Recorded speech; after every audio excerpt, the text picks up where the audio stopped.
Good. Hi. Hello, welcome to my podcast. I'm your host, Larry Liu, and today I'm joined again by Mike Buhl. Thank you again for joining me here. Always a pleasure to be here, Larry. Always.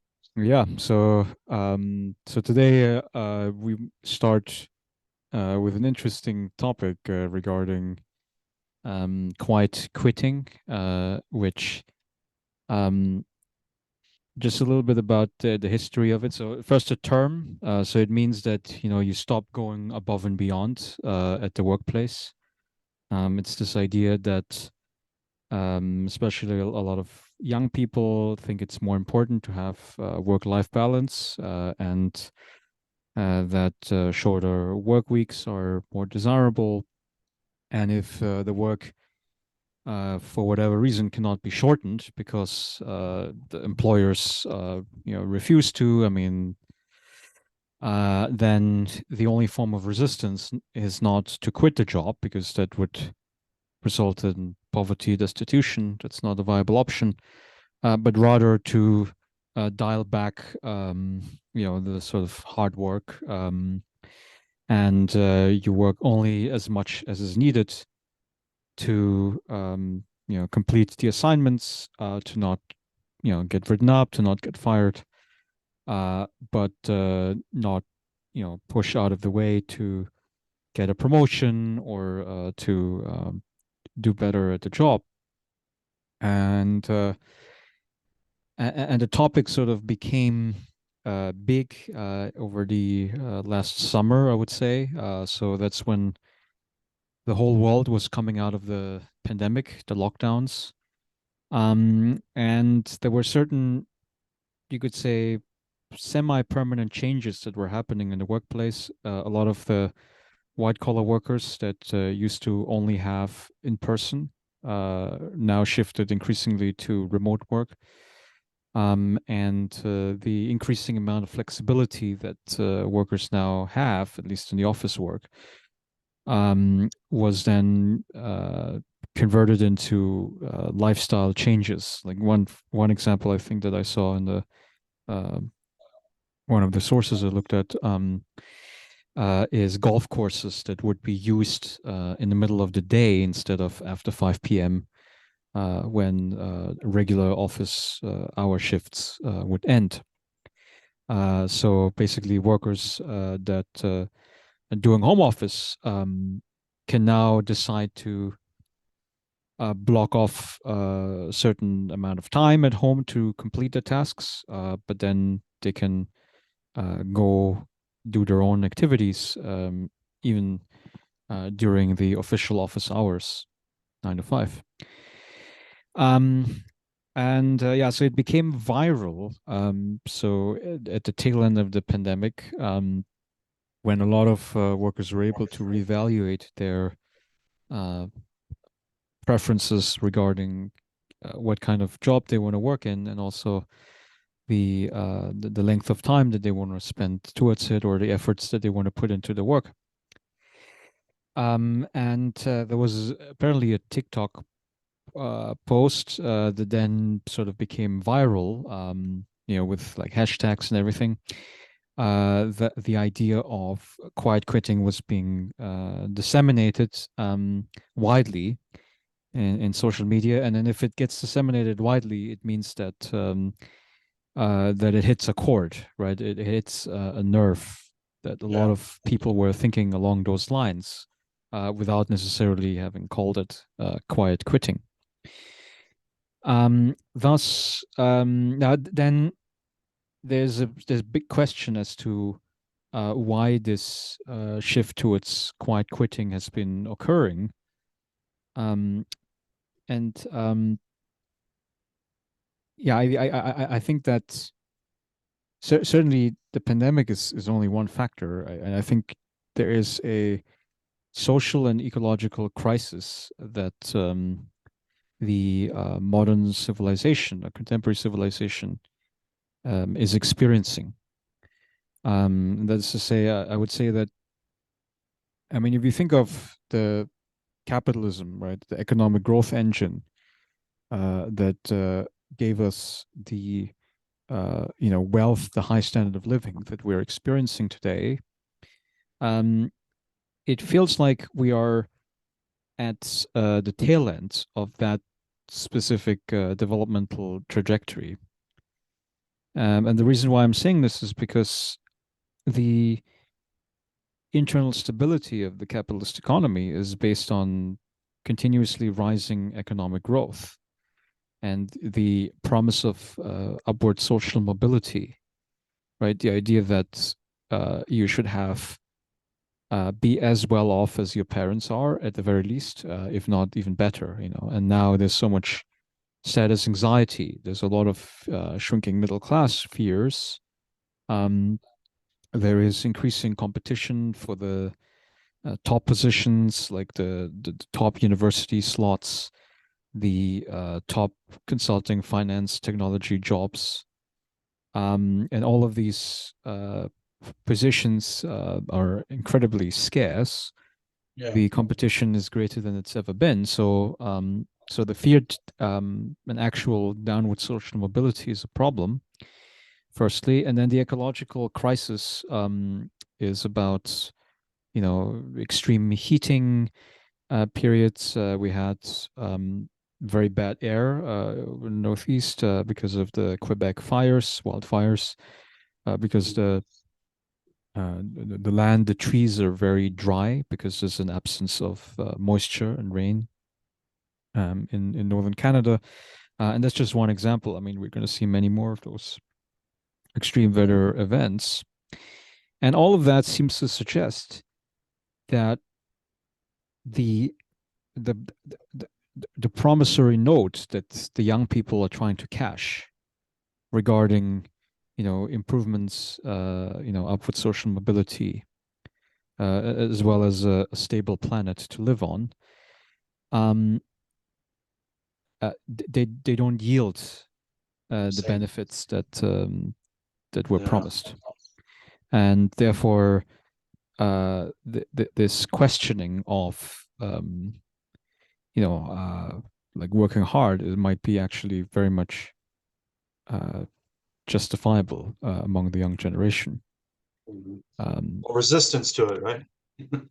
You say resistance to the previous generation's view of work, and the younger generation sees the contradictions of work, right? So yes, yeah, because in if you were a baby boomer, I would say that that was really the peak of capitalist civilization, at least in the Western developed countries. I mean, of course, if you say, well, what if I'm from the global South? I mean, what if I'm, Indian? What if I'm South African or even Chinese? For them, I would say that the trajectory is a little bit later regarding the timeline, right? Which means that, um, if like their baby boomers would probably be much lower income than the baby boomers of the rich developed world. But at least within the rich developed world, I think there was this idea of general, optimism regarding the future prospects, regarding the ability to generate, income, and to do better than one's parents. And some of that I think is directly related to destruction from the war. So it's not just about new technologies; it's about the expenditures to rebuild destroyed economies from the ruins of the war, and that generates a lot of opportunities. Um, and I saw this graph. It was probably yesterday. It was about um, the unemployment in Germany, and it was very very low. I think up until the early 1970s, and um, then you had the oil crisis, and then you had this Anwerbestopp, right? So because they were pulling in guest workers, meaning foreign workers, right. to fill the labor shortages in construction and manufacturing, and then they basically stopped inviting more foreign workers. But the foreign workers, they brought in the family, they stayed. But anyway, I mean, the whole idea is that this was sort of the first indication that the endless you know uh, Growth. growth narrative was coming to an end. Um, and then of course we have to make reference to the uh, a Club of Rome report. It was done in 1972, I would say, Right. when the um, bunch of scientists got together and basically said that we were running out of resources, fresh water and arable land, oil, and so on and so forth. Um, and so this was sort of the first indication that the um, endless promise of capital accumulation was going to have limits. Yeah. Um, Serious ones. yeah, and I would say that 50 years on from that report, I think that now, I mean, of course, like you could say, always say, well, the timeline isn't, in which they predicted it was false, that they were too pessimistic over the short term. Um, but I mean, overall, I mean, our ecological footprint today is still much larger than it was 50 years ago. And therefore, the concerns about the environmental impacts are justified. They're much larger today than they were back then. Um, I mean, if you look, for instance, at the most dynamically growing economy, which has been China, um, on the one hand, I mean, they're being praised for, opening up solar panel stations and windmills, renewable energy, and hydropower, and the new nuclear power plants they're opening, which is low carbon. But then on the other hand, they're also opening up new coal-fired power plants, right? Um, it's effectively, I mean, if your economy is growing at a rapid clip, you have to feed it with increasing energy, right? So, I mean, if the energy demand is so giant, then basically you're going to pursue, a kitchen sink, all of the above energy strategy, Mm. um, which includes energy sources that are very carbon Non-renewable. intensive. Yeah. Um, and Yeah. yeah, so that's Dilemma. that seems to be the civilizational you know dilemma that we're moving into, right? Yeah. Um, I wanted to maybe pedal backwards for a second, and the question of quiet quitting and this resistance by workers. I guess my question is trade unions. Is it a form of strike, or is it something hybrid of a strike? Quiet quitting. How obviously I think we know what employers think. But what about trade unions? How are trade unions reacting to quiet quitting? Uh, are they embracing it as a form of strike? Maybe it's a disorganized form of strike, or are they just not seeing it as a strike? I mean, I guess organized trade unions for those workers who may be uh, working in a company that may probably not be unionized, but generally, I mean, the major trade unions, if you think of the U.S. or Europe, would they well, in the see it as U.S., I strike? mean, the problem is that we don't really have strong trade Yeah, unions.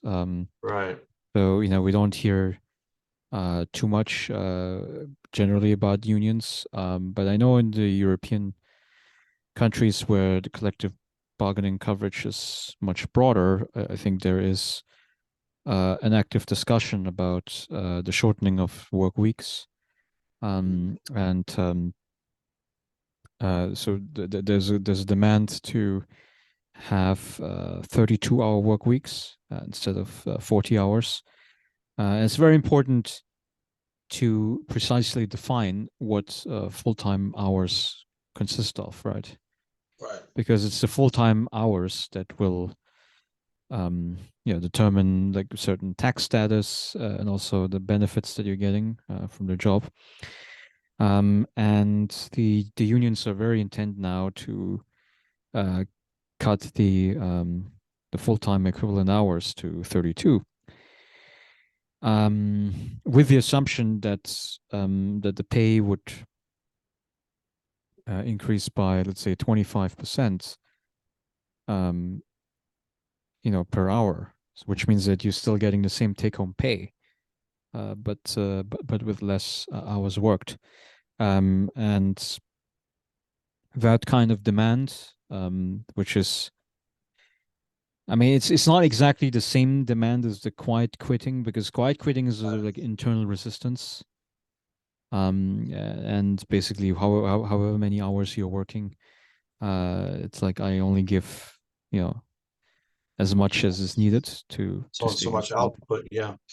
Yeah, so it's more like an internal mentality, and then, but then I think Well, that the demand for shorter work hours by the unions is in line with the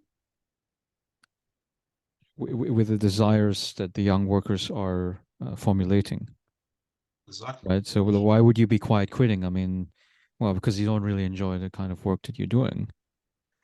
And then if you don't enjoy the work that you're doing, well, you want to have more free time ultimately, and then to do the things that you want to do, and then the free time um, would entail shorter work weeks.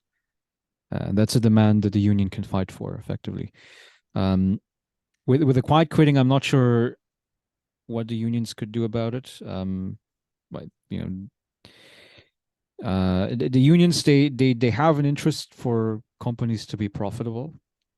So they don't, basically they don't want to have like a permanent strike situation all the time, because it could undermine the viability of companies.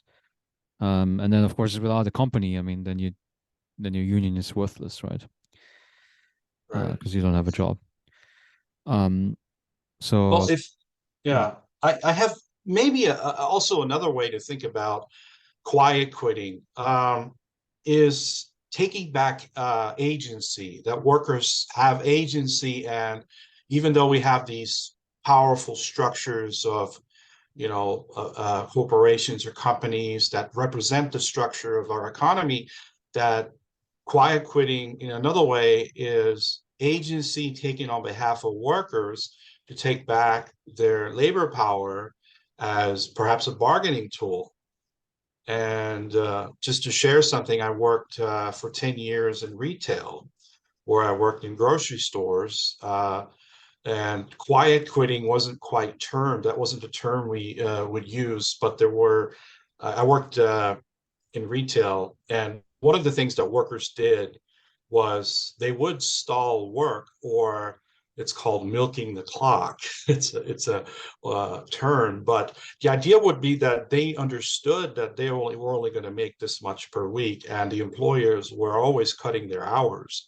So they would take control over what they did, and at a risk of getting fired, but they would take over agency. So I kind of see this as a kind of counter reaction to super exploitation at work, that workers see that their dilemma, and that's quiet quitting comes in. I mean, as a counter strategy, as illustrating, I think, agency. That's how I would interpret it. And surprisingly, there's actually a long history. If you watch films that often had sympathies with worker causes, I mean, if I think of Modern Times with Charlie Chaplin, that's a classic uh, film I'm going to recommend. Both you, Larry, and everybody that is interested in classic cinema. And but the great part about that short film is it shows this resistance towards the assembly line, and to some extent sabotaging the assembly line. Maybe that's going a little too far with quiet quitting, but sometimes workers taking on the assembly line itself, or the machinery of production. So by the way, there's a lot of scholarship. I remember reading a few years ago. Oh, actually, might have been 5 years ago. There's qualitative work that was done in meat plants in the Midwest. There was a sociologist who worked in the summer months at a Midwest meat plant, and the brutality of having to slaughter these animals. But one of the things he wrote about was also this fatigue and alienation, and workers started to somewhat sabotage the workplace. I mean, break the tools, or they were frustrated, were taking it out on the machinery. There was their frustration. The title of the article is called "Hanging Tongues: Journey in the Assembly Line." It was written by William Thompson, I think, in 1983. So classic, topics like that. So I don't know. That's how I see quiet quitting. I think there's a long history maybe of worker resistance or worker illustrating their agency in a form of slowing down the production, or viewing work as something different, and taking control of their agency, taking control of their labor, obviously with consequences, right? So employers would probably often react with firing or disciplining workers. But it could mean stoppage. I don't know. Sometimes maybe employers recognize that it's just a stoppage, or as a tactic, used by workers to illustrate that they have power over production.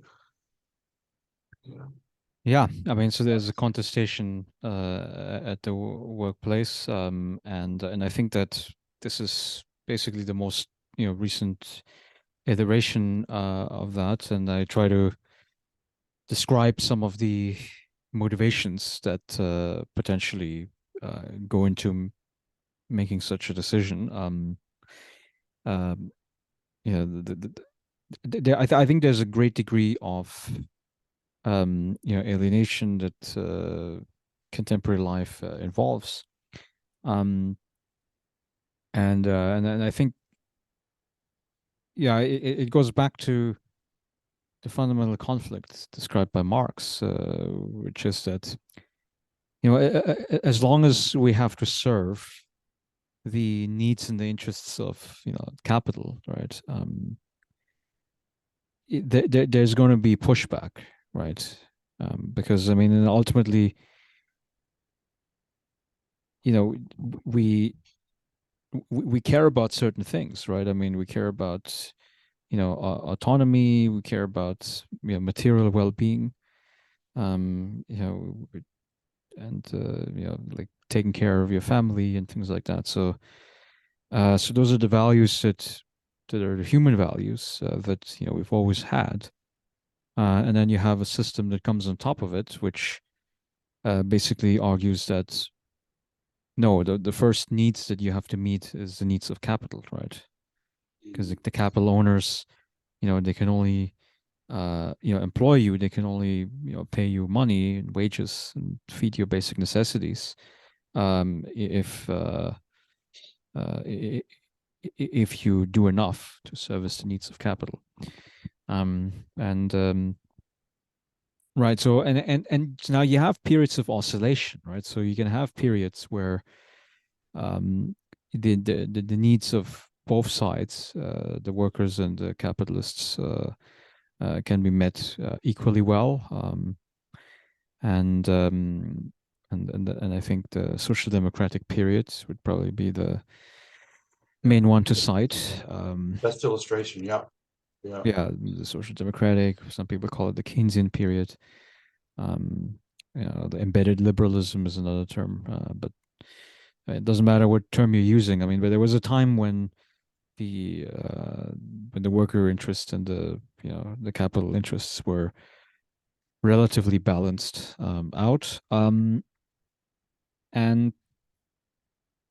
and right now, I mean, it's going into imbalance again. And in fact, I mean, if you go to the Thomas Piketty argument, where he thinks that the extreme levels of income and wealth inequality that we're increasingly observing globally um, is actually the result of the natural evolution of capital accumulation.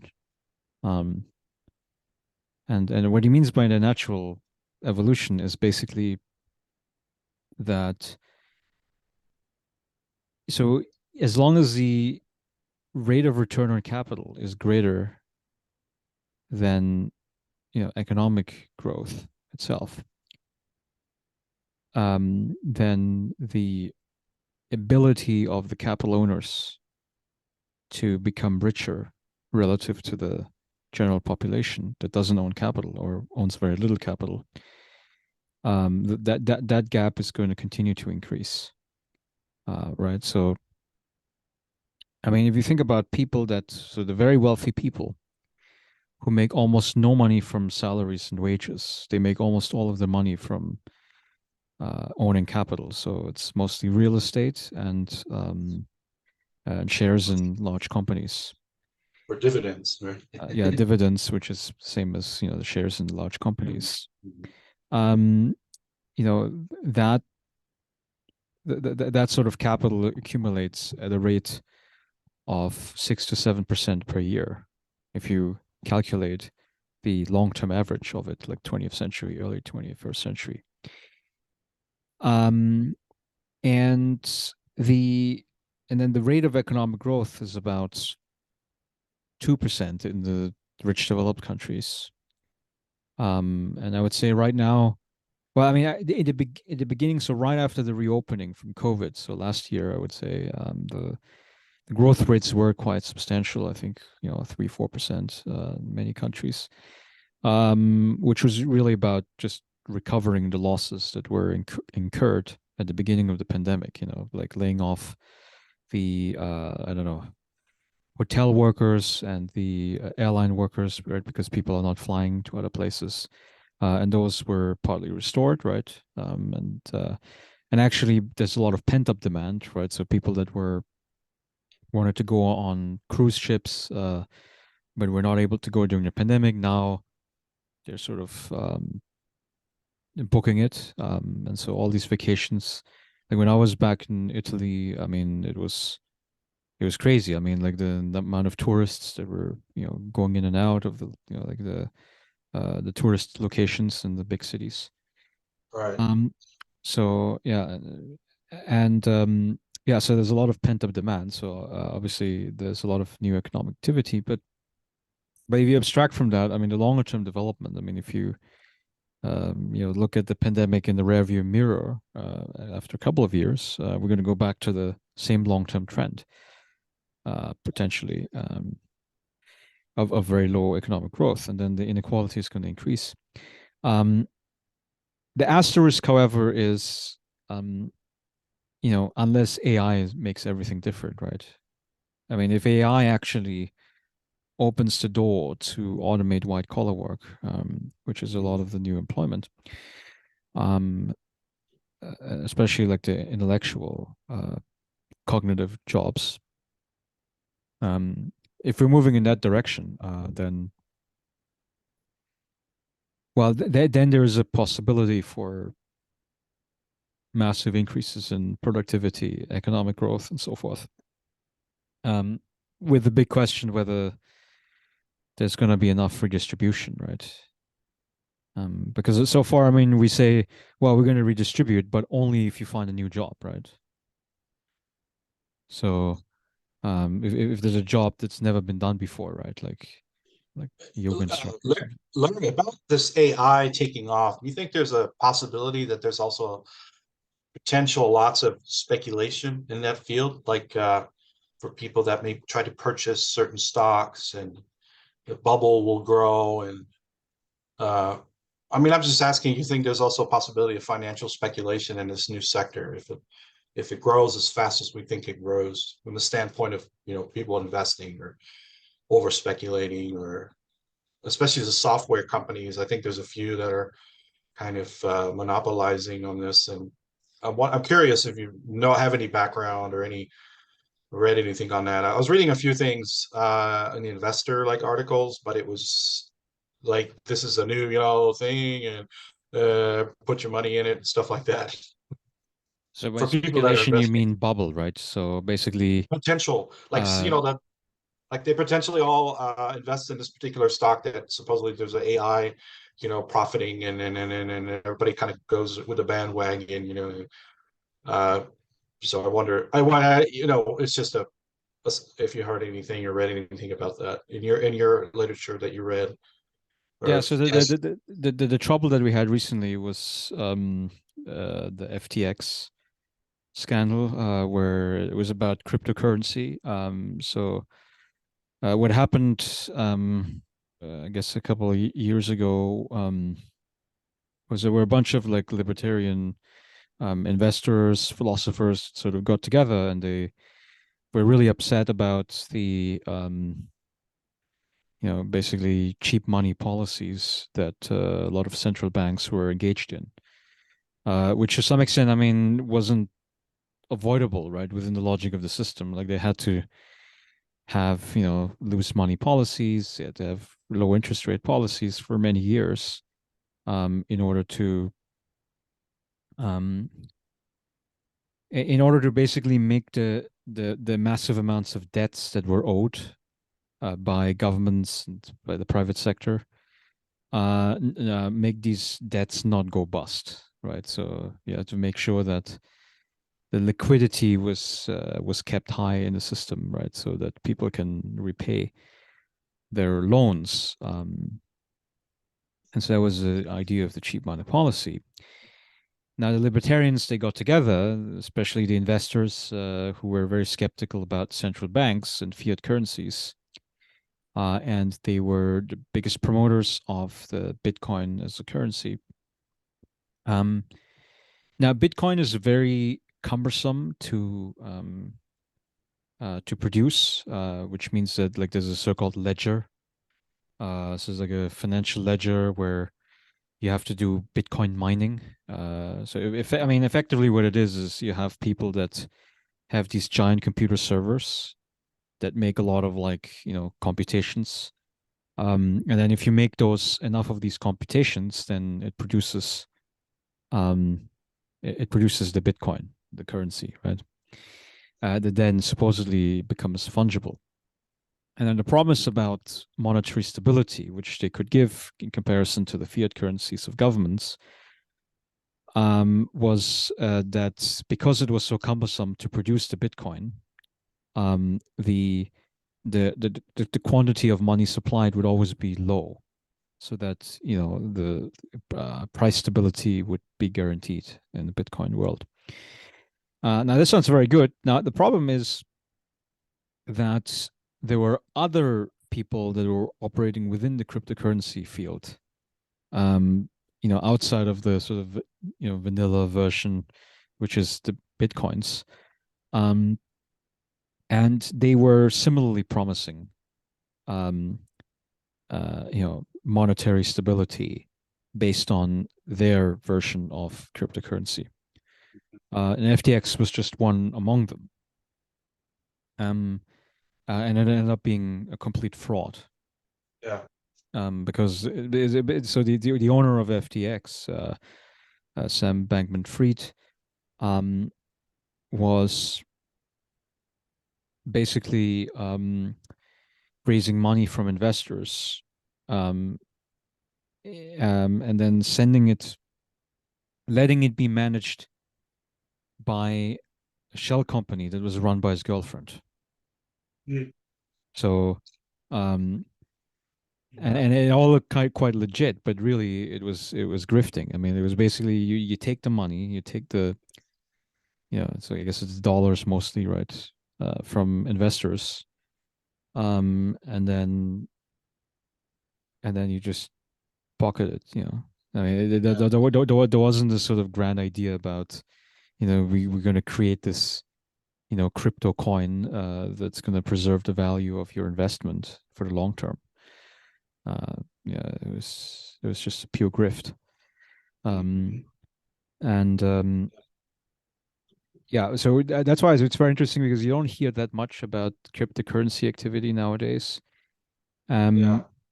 and even the more mainstream version, like Bitcoin, has sort of been a declining trajectory at this point.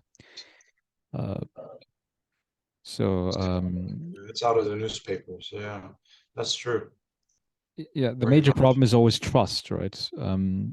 Because in any Right. currency, I mean, if you want to have a currency that operates well, you need to have trust in that currency, um, and if you put your trust into private individuals, the people that are running those cryptocurrency firms, you're going to go into a massive amount of risk because that activity is also very much unregulated. I mean, now I think the SEC is starting to try to crack down, and SPF is now um, awaiting a trial. He's in detention now, I believe, or he's back home. I'm not sure, um, but yeah, it's wire fraud, effectively, right? So wire fraud. I mean, it's a felony under the federal law.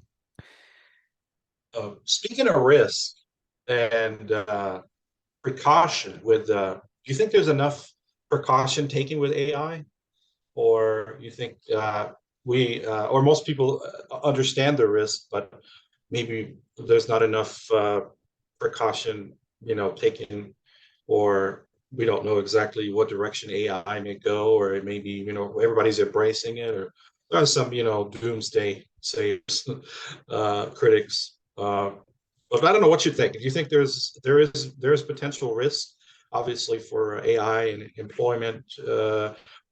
And if we should take precaution, the state should take precaution, or institutions in the field of education, or art, Yeah, I mean, are you embracing it, or would you pessimist it? right. So what's so complicated about this issue Yeah, is that yeah. um, yeah, so the people who are developing this technology, right? Um, we might call them the tech geeks, right? So these are people who are incredibly talented, smart. They're engineers, they're computer scientists, roboticists, and so forth. Um, and so they are sort of the heroes of the economy, right? So think of kind of like Elon Musk types, right? I mean, they're very intellectual ones, the geeks. But it's interesting because those people are not really AI ethicists, right? So a lot of these what these AI companies are trying to do now is they're trying to hire philosophers and social scientists now, trying to give them some openings. I mean, and maybe get them to discuss sort of like an AI ethical framework, ethical AI. That's sort of like the big buzzword that's going around in Silicon Valley. All right. And now the problem, however, I think is that you know, so this like you think about this Habermasian idea of deliberation, right? It's this idea of like we're in a public square, everybody has equal voice, and we get to speak out and we get to basically I will speak deliberate. first. Yeah, Right. we get to deliberate over sort of a public discussion, and make decisions in a democratic manner. um Now you have to understand that I think the way how Habermas was describing it, I mean, it's very idealistic, right? We don't necessarily think that that real world deliberation is going to be as democratic as described. And furthermore, but even if you assume like that democratic deliberation was going to happen, it's in terms of time. I mean, it's a very protracted process, right? I mean, if you think about like I don't know, or early political engagement. I mean, if you're like the class president, right, and you had to make a decision about something, and you wanted to bring in everybody in the class to help you make a decision, um, and then you have a few people with strong opinions, with contradictory opinions, and then you kind of have to fight it out effectively. And of course, the vast majority of students are probably going to be on the sidelines. I mean, they don't really care. I mean, they'll do whatever the majority wants and so forth. Um, but yeah, it's a very protracted process. So it requires a very long, sometimes indeterminate timeline. The problem with the speed of AI development, however, is it seems to me that it works at a significantly shorter time intervals, which is partly determined by um, by this idea of I don't know, cumulative causation, right? Where basically you um, have one development and that begets a new development, like a new innovation, right? Um, and so and then you can basically cram it into a very short space of time, right? Well, So I mean, if you look, for instance, at the computer, right? So at the beginning, the computer was this giant thing, right? In 1940s, right? It took an entire like warehouse, right? Just to do like, five computations or something, right? And then you can cram, you know, more and more um, like bits into smaller space. Um, so and then the computer is able to do much more, right? definitely. Yeah. And it's happening at an exponential rate. I mean, that's important, right? That's the concept of Moore's law, right? Yeah. Um, and um, and that's kind of where we're at too, right? Where it took a really long time. There was a so-called AI winter, I think during the 80s or so or 90s. And it was really you had to wait until the computing power has become high enough that you could uh, train computer algorithms to do things. And now it's happening quite quickly. I mean, the thing that absolutely shocked me, right, was that you know that a lot of the objections that were made about, let's say, ChatGPT, right, like the fact that it hallucinated, right, it invented sources that did not exist, um, and um, and it was only updated up to the training data, which was I think ended in 2021, right? So it didn't have anything to say about the current events, right, this year. And so these were all the criticisms, all the glitches that the users discovered of ChatGPT. Um, and as far as I understand, those errors had been fixed. I mean, Yeah. now, I mean, you just increase the amount of training data to include, basically current information, right? Um, now you make sure that it doesn't hallucinate and cite inexistent sources, and so on and so forth. And you can do this in real time. Um, yeah. So Yeah, now, it has a lot of capabilities. It's amazing, you know. And even on the Mako Slam show, they had these experts that illustrated ChatGPT what 4.0, right? yeah, The 4.0, I think first, is the current one. the Yeah. newest one, yeah. So yeah, it's very very impressive. Yeah. So and again, just to reiterate the point, I mean, I think the speed is important, right? So deliberation at the human level takes a lot of time, right? Yeah, Um, I mean, if you think about like the government law on healthcare, right? Like where, I mean, you could really go back to, Harry Truman, who wanted to do universal health insurance, um, and then it was expanded under Lyndon Johnson, the Medicaid, Medicare. But then the next reform was under Obama. I mean, so we're really talking like half a century, right? I mean, half a century of this, or more of this democratic deliberative process until you can pass healthcare reform, right? Which even doesn't get us to the universal coverage at all, actually. But it gets us part way there, right? But um, and so that tells you about the human speed, right?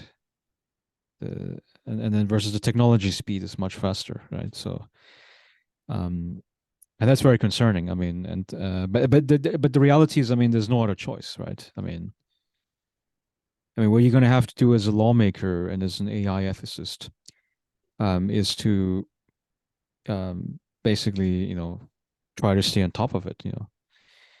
Um, yeah, even though it might not be, you know, feasible to do it. I mean, oftentimes what happens is that you have to wait for bad things to happen, and then you can try to figure out how to fix it, right? Right. I mean, it's like, I mean, That's a risk. Oh, yes. yeah, it's a risk. So if you look at yeah, the Cambridge Analytica scandal, right? So before Cambridge Analytica, right, which was about, Facebook, yeah, basically selling the user information to third parties to basically influence elections, right? Influence advertising. Um, but just a couple years before that, I mean, Facebook didn't even exist, right? So, I mean, you go from basically being the concoction of a, Harvard, freshman student who basically wanted to have a online platform to uh, to hit on secret crushes, right? Mhm. In college. I mean, that was that was what It's a Facebook movie, was. wasn't it? They turned it into a movie, I think. Yeah. Yeah, I It mean, became a film. yeah, I mean, the objective was, I mean, if you had a secret crush, I mean, and he or she would have a profile on, right? And you were able to stalk that person, basically. I mean, basically whatever photos that they're posting and stuff, right? Um, so that was the original concoction. And then if you do a fast forward 12 years, right? I mean, being, accused by the government of vote manipulation, right? Because there are billions of users. I mean, have you ever gone from, yeah, I mean, a small thing hatched in the garage to basically deciding elections potentially, right? Or shaping it in some way. Um, I mean, that's an immense amount of risk. Now you Yeah. could say it's an opportunity too, because like having one platform where I can be connected with all of my friends, including the childhood ones, Vienna, right? So I think there's certainly benefits to the online platform, um, but there's a significant amount of risks that I think looking back at it, I mean, I wouldn't accuse Zuckerberg of malice. I think it's more ignorance and drifting. So you let the company drift in ways that come back to haunt you eventually, right? Um, Lack of governance. Yeah. Or weak governance. I guess we can call it weak governance. Yeah. yeah, yeah, and So, that's of course massively concerning, but right? I mean, uh, what can you do? I mean, you can only pass regulations at the end, right? I wanted to add something. It's not to say, I mean, AI, okay, it's new, but I mean, if I look at theorists that have written about, fears of technology in the future and uh, uh, this criticism. I mean, think of Manuel Castells' Network Society. I think when that came out, was it 1999?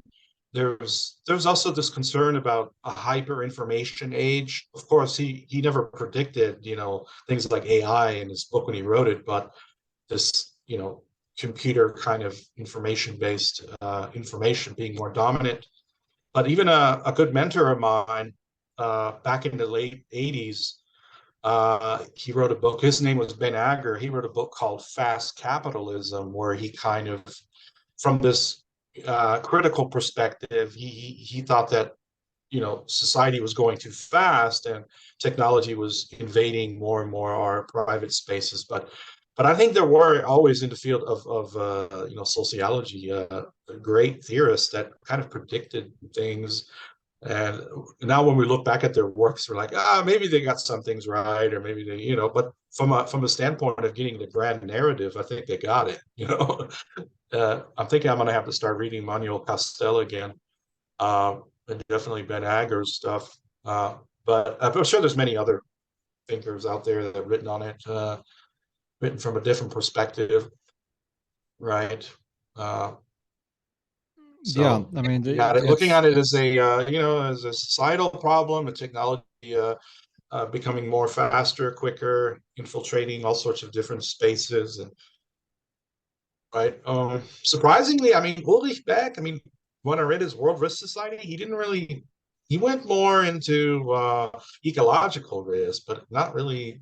He didn't go into technology, computer stuff. well, also like nuclear risk, right? I mean, Yeah, it was very heavy on nuclear risk, like the Chernobyl, which, by the way, on Netflix, there's a Fukushima Netflix series right now, which is for those listeners out there, or even you, Larry, if you have a chance, watch it. It's pretty good. It details the whole weeks when the tsunami hit the Fukushima plant, and on supposedly very close timelines of what happened, and but yeah, this Netflix always does a good job in having series like that. But when you watch these contemporary events, whether it's AI or heat waves and forest fires in Canada, it reawakens some of the people that you read about or I read about. Like, oh, they were very close. The concepts were very aligned, but some things they missed. You know, including Emmanuel Castel. I think he was more focused on overall information age. He didn't think of specific types of technologies. So it was a kind of grand narrative, master narrative, I guess you can call it. But that's for us in the academic world, right? We get to read all these classics. well, uh, I mean that's a good part about sociology. I think that yeah, I mean the best kind of sociology is the one that talks about like contemporary social problems, social phenomenon, and right. at least does a very good diagnosis. Now, of course, I mean, from a policymaker perspective, I mean, they don't Yeah, like that necessarily because they like to have advisors, right? People who can tell them what can we do, right? And that's why usually economists are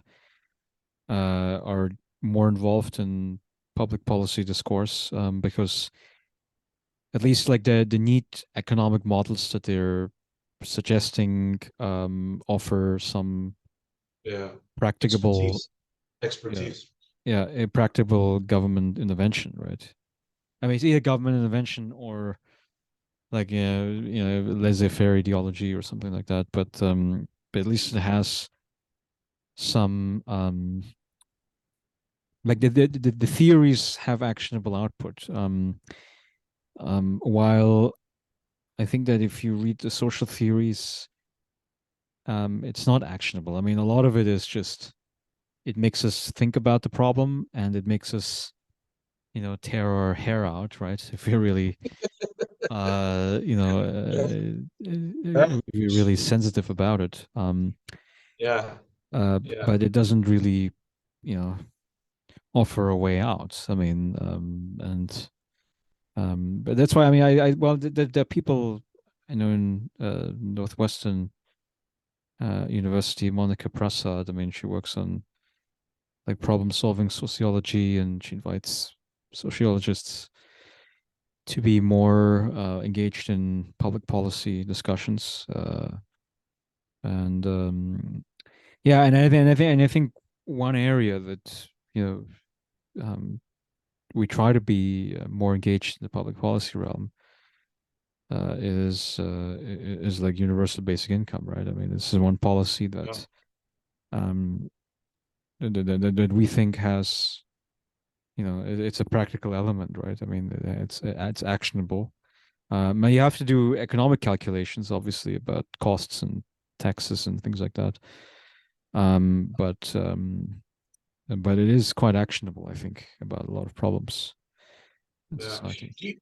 Do you think AI will give UBI a momentum? You know that AI is a game changer, and we need UBI then. I mean, because if it's going to destroy everything and at least reorganize things, where's the safety net? So yeah, that's my impression. My impression is that AI will be the tipping kind of scenario, and then where all the income come from, or will the income be guaranteed, or uh, I mean that's my impression. My impression. Maybe I'm overthinking this, but I was even thinking about the issue of self checkouts and elimination of workers is becoming more common. Self driving trucks, things like this, and makes the case for UBI, right? Yeah, And also ecological, concerns. We're not uh, more jobs will be eliminated because of it. So, yeah. uh, So there's always this, Say's law, which is generally what the mainstream economists are using to sort of fend off any concerns about technological unemployment. And the argument effectively is that, um, we don't have to worry about job displacement because the surplus workers, right, the ones that are being shed as a result of automation, are usually redeployed in other sectors of the economy. Um, Now, there's a few objections here. I think, firstly, I mean, it has to do with the speed at which, those kinds of technological displacements are happening. Where if it speeds up quite a bit, then the sort of reallocation function isn't working that smoothly. And then the other thing is that, whether is to question whether it is feasible to make these transitions easily, right? So, you think a coal miner who was laid off, um, it, does he want to become, a kindergarten instructor, right? Does he want to become a care worker, right? There's a gendered element behind that, right? Where a lot of the mining jobs were done by men, and then the care work that's for which there's high demand it tends to be done by women, and so it's a really big question about whether that kind of transition between jobs can be easily done, and yeah, and then yeah, the pace of the automation. But then there's this other argument that it's actually in the sectors where you're seeing massive amounts of labor shortages, right? That you see the greatest pressure to do the automation, um, because it's the labor shortages that ultimately drive up the wages for the remaining workers in the industry. Because all of the companies are in those industries are vying for the remaining talent in it. Um, so among the truck drivers, for instance, right? It used to be. I think there was a study by Stephen Visselli, very well done. Karen Levy wrote another study on it, where Visali basically looks at like how did like a very well paid union job, a middle class job, up until the late 1970s, how did it become a low paid, low status job in the more recent past? And the answer has to do a lot with government deregulation, right? Basically, reducing the amounts of labor protections, labor regulations for these trucking companies. You allow for more outsourcing, right? And then outsourcing usually means that you allow for, um, lower labor standards in the outsourced outfit. And yeah, and then so gradually you're gonna have decline of unions, and then you have a decline of bargaining power, decline of wages, and worsening of So, the labor conditions and so forth. so a race to the bottom, in other Race to the words. bottom, yeah. So that's a kind of the short-term picture, and then obviously what happens in over the longer term now, what we're seeing is that the average age of the truck drivers keeps going up, right? So you have a lot of truck drivers in their 50s and 60s. And so, I mean, it doesn't take, that much, you don't need a PhD to, calculate, what it means for the labor situation, 20 years down the line. Yeah. I have another, I guess question. I mean, if you think about it, I always refer to the General Social Survey. They have this prestige score for occupations. Every 10 years they do this representative kind of survey across the U.S. and they ask people, how do you rank, your occupation? And I wonder if with this AI, will it kind of reshuffle, a lot of these prestige jobs that end up going down, or some technology jobs will be reshuffled. I mean, I don't know. I'm trying to. I guess I'm predictive. I'm trying to be predictive, but the whole notion of white collar, blue collar will become more blended. Because AI will, where automation will destroy more and more of this middle job. So I'm curious what will happen if people will still see prestigeness in certain jobs. Obviously, the airline jobs and the banker jobs, and I think the top scores are usually physicians still. Physicians have high scores up at the very top of the prestige scores, and the lowest jobs are like parking lot attendant, or someone that works as a janitor, or you know, retail worker or something inside a cashier. I don't know. What do you think? You think with AI, you think this will kind of create? I don't know what did Eric Olin Wright call it? Contradictory class locations. It kind of will diminish the whole white collar, blue collar, scheme.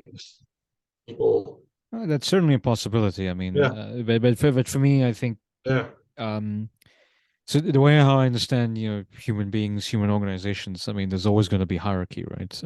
right, It's like, I mean, as soon as you go into, like the high school, right, and you have, the break room, right, where all the kids are in the same space, but there's this notion of, these are the cool kids, right, and then you want to hang out with the cool kids, and then because they happen to wear the best clothes or something like that, right, or they create some kind of like symbolism around which is high status, which is lower status, and so forth.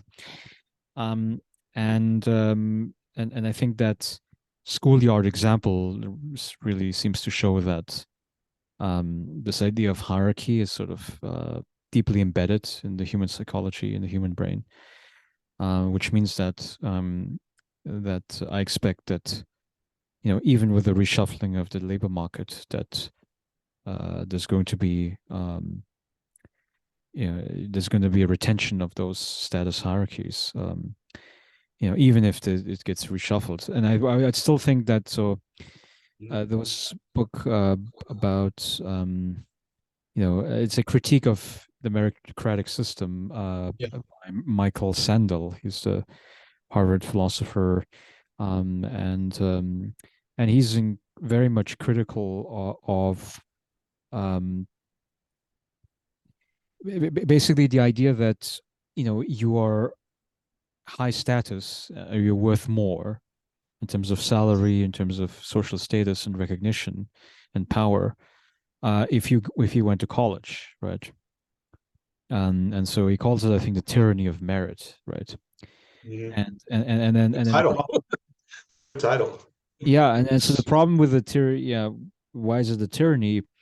Because you might say, well, meritocracy is great. We want the smartest people to succeed, to advance in society.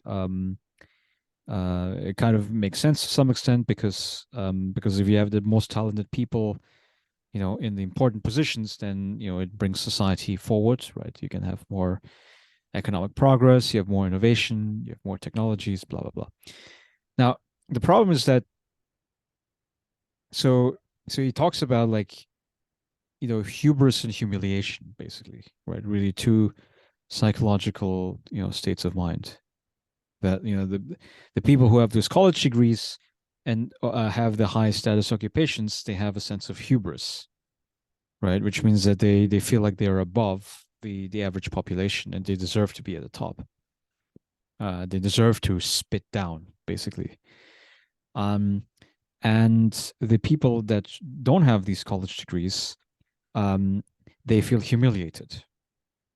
Now that's actually um, also that's actually probably even worse than the hubris part, because if you feel humiliated, then um, what is there to stop you from burning down the barn, right?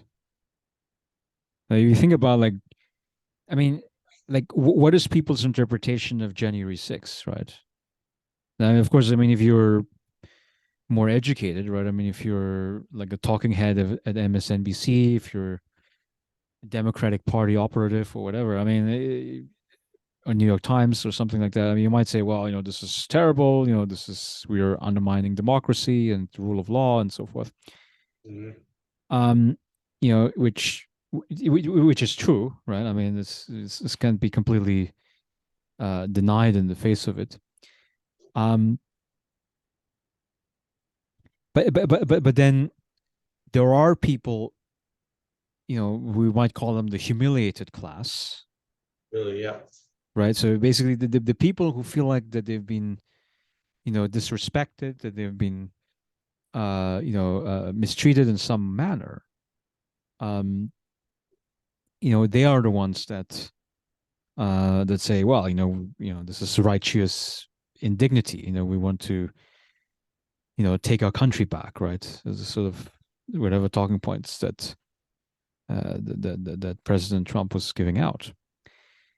Yeah. Um, and so this was only 2 years ago, and I think that we're going to have elections next year, and then there's going to be more elections coming down the line, and unless we sort of figure out how to reduce this gap between the hubris and the humiliated crowd, um, I think we're going to see more of that and even worse, actually. Um, That's a good point. yeah, Yeah. so we need to have some level of, well, I guess solidarity, right? I mean, it's in a really Durkheimian sense, right?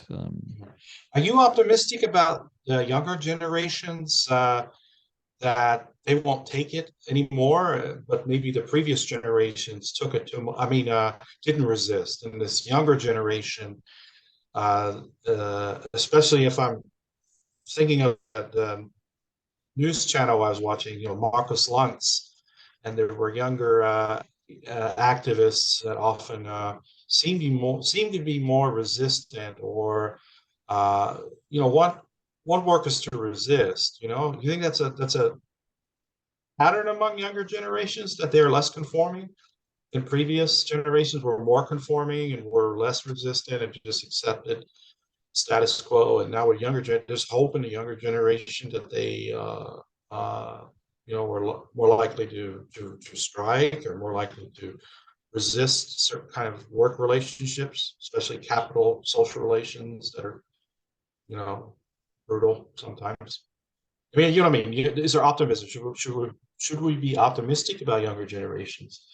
Not to throw the age into the mix, but we're too hopeful. I Well, guess I that would. mean, I mean, you have to consider that. I mean, if you're young, I mean, there's a lot of things that come together that make you more likely to protest. I mean, So at the basic biological level, I mean, there's some hormonal development that's happening, inside of you as a teenager where you're very energetic, and you want things done in the ways that you want it. And you sort of are more idealistic, you want things to get better versus like, I mean, if you talk to older people, I mean, there's this sort of resignation, right?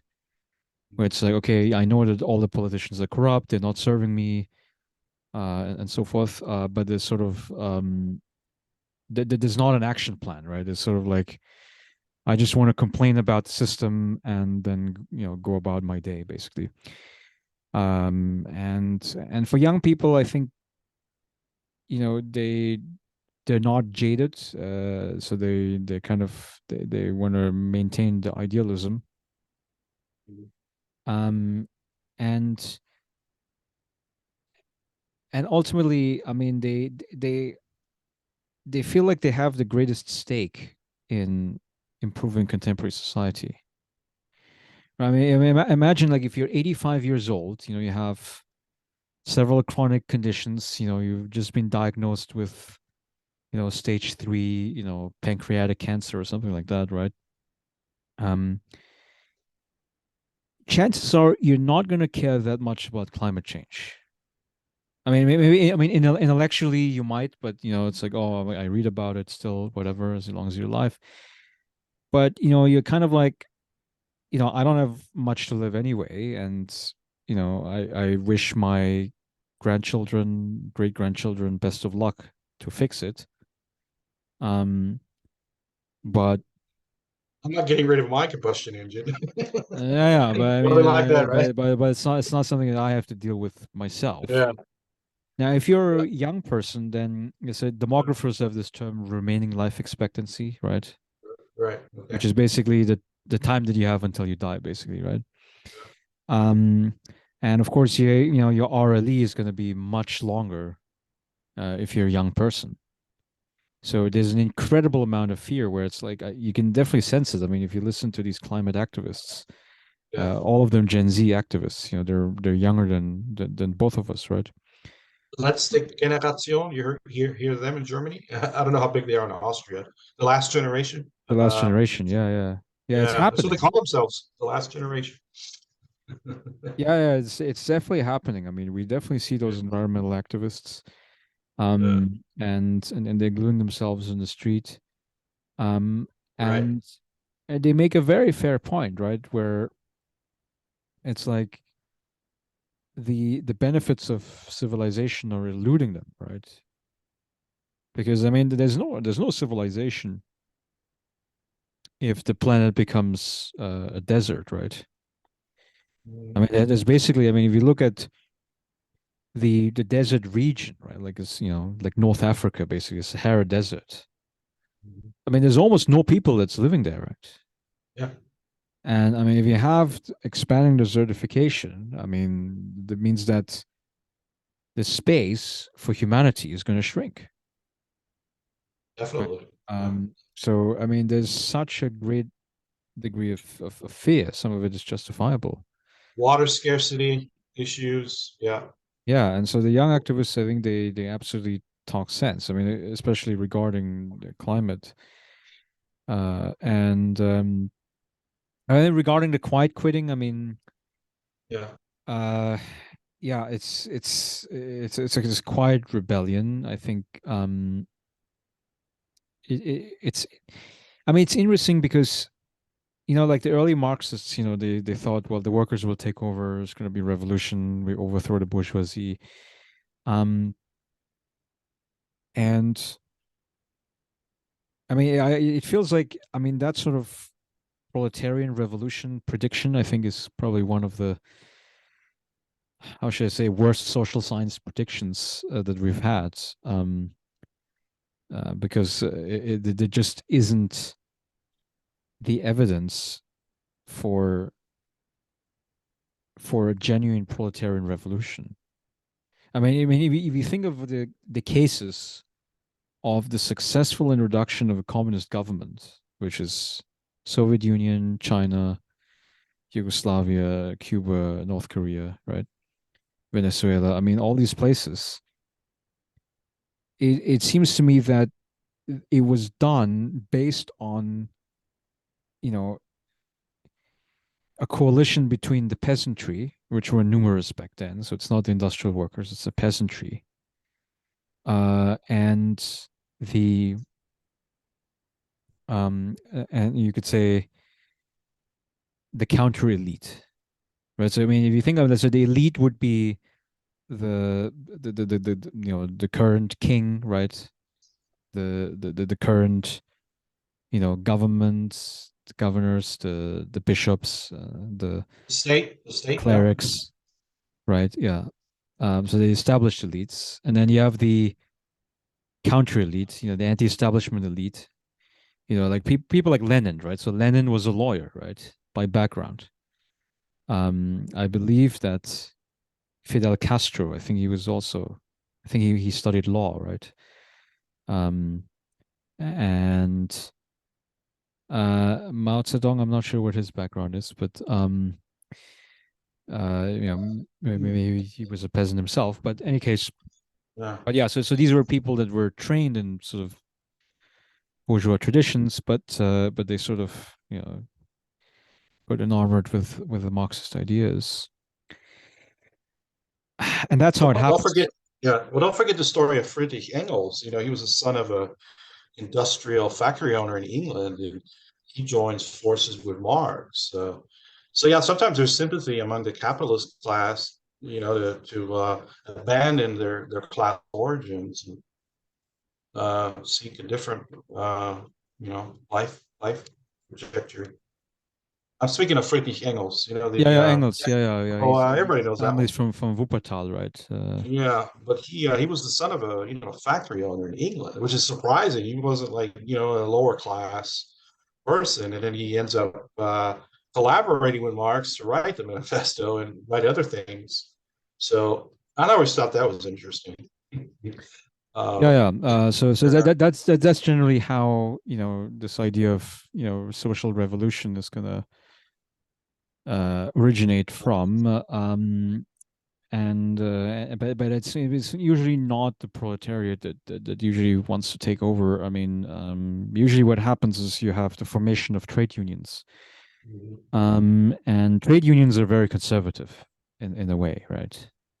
I mean, they're progressive when it comes to you like worker rights, like 40-hour work week, benefits, right, high wages, and all these things, right? But they're conservative when it comes to the structure of the system, right?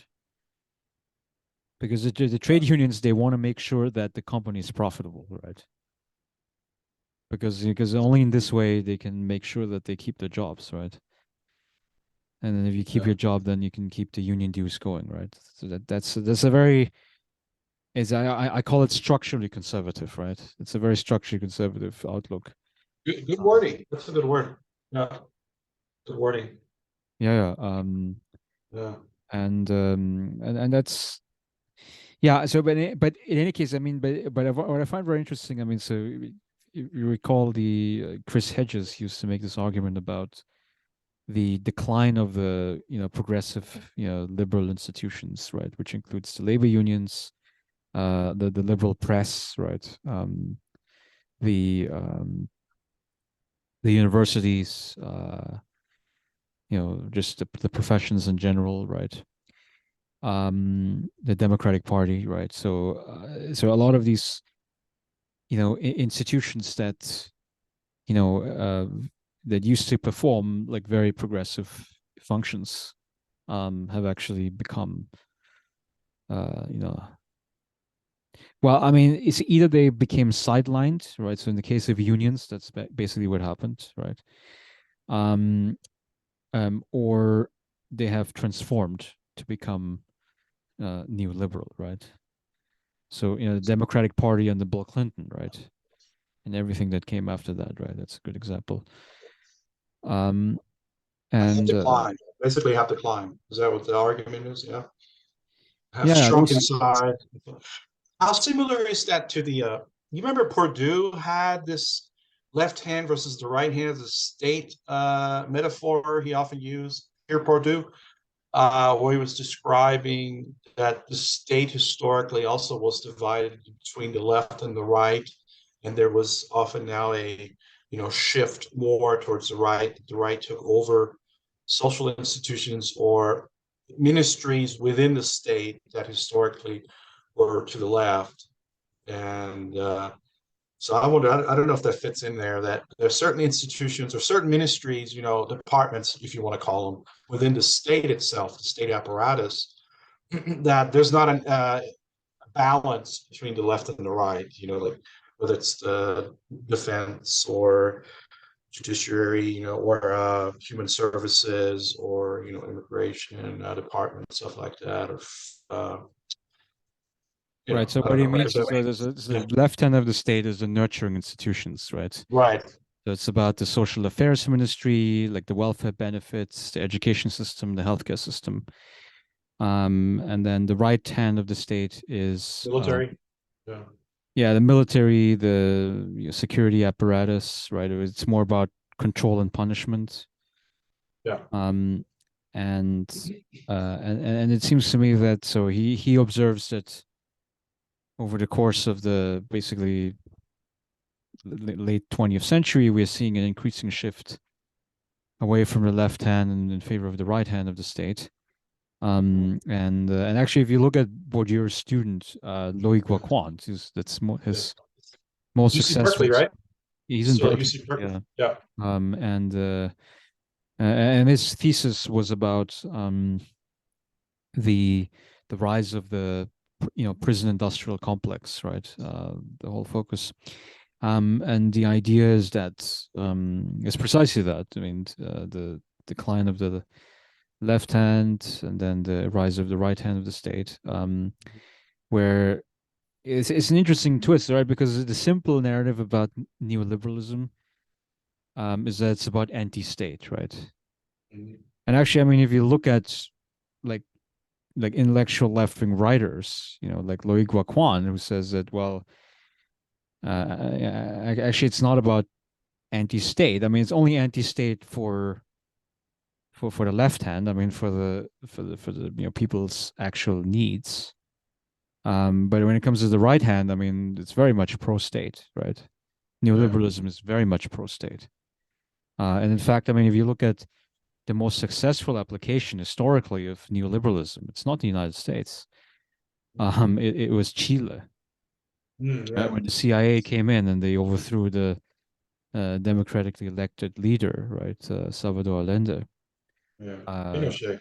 and Pinochet Yeah. was a dictator and military dictator, and the first thing he did was um, he called up the Chicago Boys, basically the people who were trained by the neoliberal economics Friedman. department under Milton Friedman.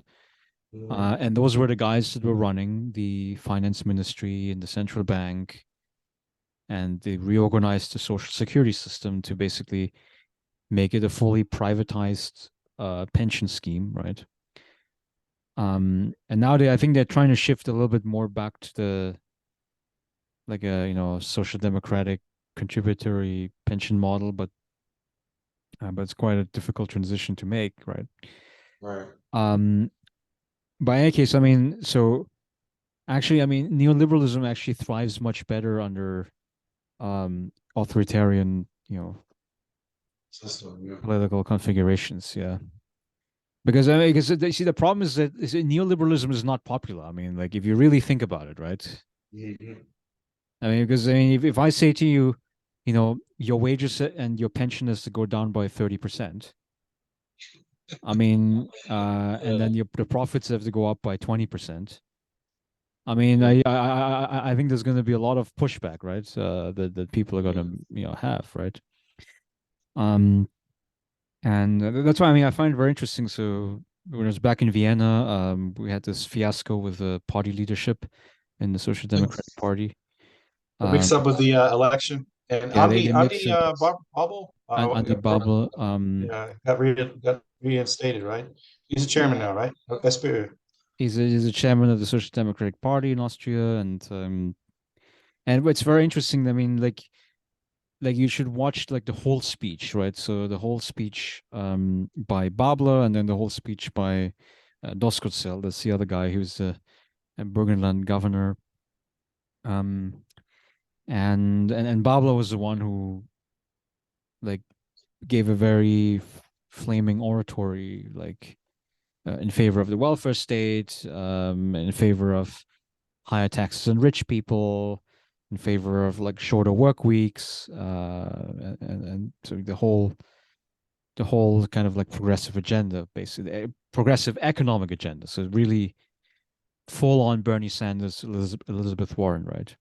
Mhm. Um, and and it's very interesting because if you look at the polls this week, I mean, he's actually the most popular politician in Austria right now.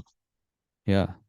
Um, and now, I mean, we have to see the polls in the coming weeks and where that changes. But All right. um, When's the Austrian like federal or what do you elections for the Austrian parliament, I guess. Yeah. Austrian next parliament. Well, elections, when's the next major Austrian election? A couple it, of years from now? it's going to happen next year, right? Probably, right? Okay. Oh, Next really? fall. Yeah. Is there any speculation that they're going to try something like a Ampel coalition with the Neos? If they are able to gain enough electoral votes that the SPÖ will go with a coalition of sort, something similar to the Ampel or but even Yeah. Well, that's a Brussels and desired option. Greens. Yeah. It's a 'Cause I desired don't know. option, but you Okay. have to consider right now. I mean, with the polling, I mean, if you put these three parties together, right, the SPU gets about 25%. Yeah. The Greens get about 10%, and then the Neos get Yeah. about 6% maybe. So you're about like a little more than 40%, right? Which is not enough. Okay. Um, so Thanks. right now, I mean, the easiest option would be either with Black, so with Yeah. the The OVP Grand Coalition. conservative, or with the FPO, right, which is the Yeah. nationalist party. Populist. Uh, Yeah. but I think red blue is very unlikely because Okay. yeah, there's just this animosity. I mean, not so much from the FPO side because actually, I mean, if you look at it, Herbert Kickel, right, the sort of the right wing party leader, um, he believes in this concept of soziale Heimatpartei, right, which means a socially oriented, like home defense party, right? Which what does that mean? It means that he's in favor of the welfare state, but only for nationals, right? It sounds like the Bavarian Heimatsprinzip. Yeah, it's a very conservative kind of concept. Very exclusive. Yeah. Yeah, I know Bland. Very exclusive. Yeah. it's pro welfare states. That's why actually, I mean, actually, Kickel likes to coalesce with the Social Democrats more than with the conservatives. Yeah. Because he thinks that the social left wing, the progressive economic policy can be done with the SPO. Um, but the problem is the disagreements now about the refugees. I mean, you have to consider that that Doskozil, who used to have a coalition in Burgenland in the province Yeah. with the FPO. I mean, until the SPO got the absolute majority in the last election. But before that, he had a coalition agreement between the SPO, his own party, and the FPO, right? So because in a sense, I mean, because you have to consider that Doskozil would cover that spectrum, right? Which is left wing on economic policy, and then right wing on migration policy, and that's precisely the area that the FPO covers. Yeah. So Babler's perspective. So he's the mayor of Traiskirchen, which is a village or like a town, actually 25,000 people, and Traiskirchen is the first reception area for refugees coming into the Oh, country. right? It's a refugee reception area. Now, what's very interesting though is that Buble himself is pro-refugee, right? So he thinks that we should treat them humanely. Now he's not in favor of open borders, but he's in favor of like, you know, making it easy to get asylum, making it easy to get citizenship and so forth, right? Which is still difficult, right? In Austria, still is difficult to get citizenship. Yes, it is. But It's more what's challenging. interesting, Yeah. he Go got ahead. 70%. He got 70% of the vote Yeah. in his town in Triskelion with a pro-refugee policy, even though his town was the one that was overwhelmed by the refugee wave. Wow. Lots of So solidarity. yeah, and I think some of it. I mean, what I find like very interesting is that like the area where there was most refugees is Vienna, right? It's the capital city. It's where most of the jobs, most of the housing, all the resources are there, right? Um, Good you know, universities too, right? yeah, it's the most diverse. Yeah. It's the most diverse place in I Austria. mean, university. I mean, there's Vienna, University of Vienna. Yeah, Yeah. Vienna. Yeah, I mean it's very Yes. cosmopolitan, right?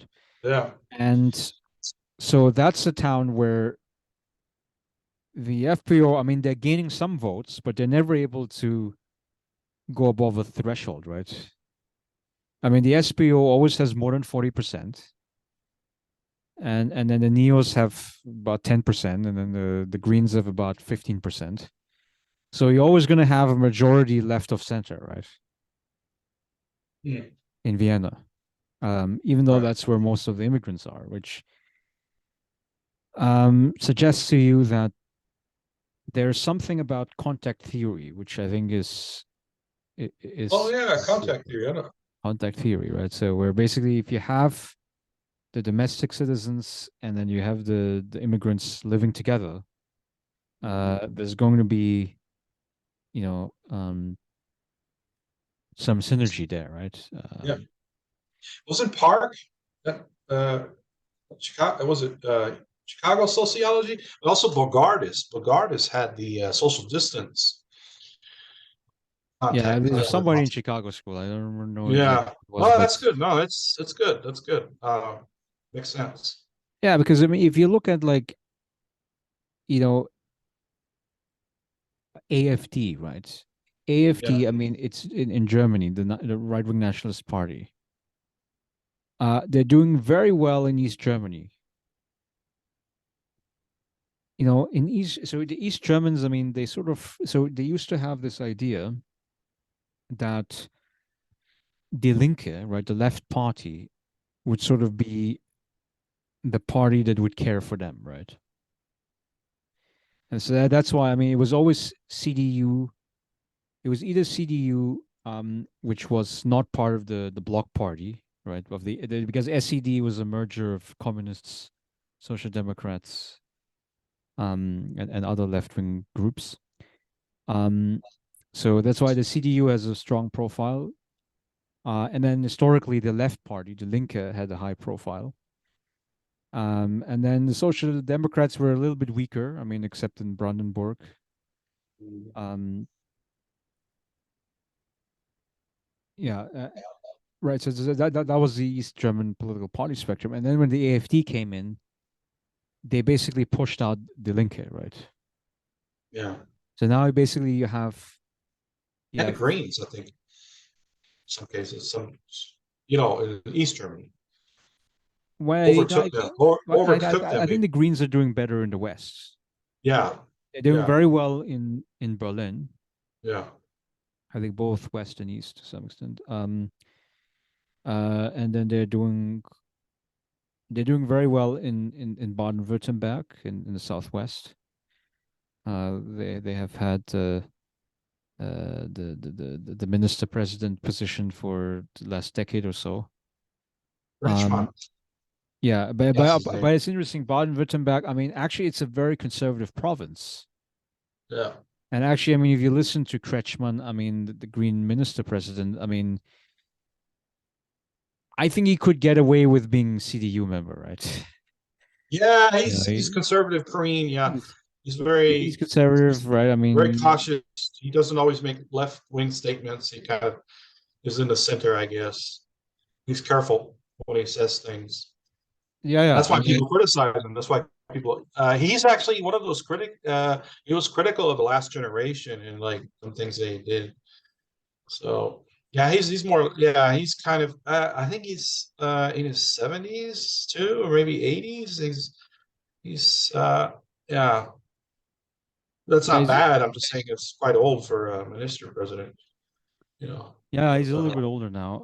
yeah, But yeah, I mean, the Greens.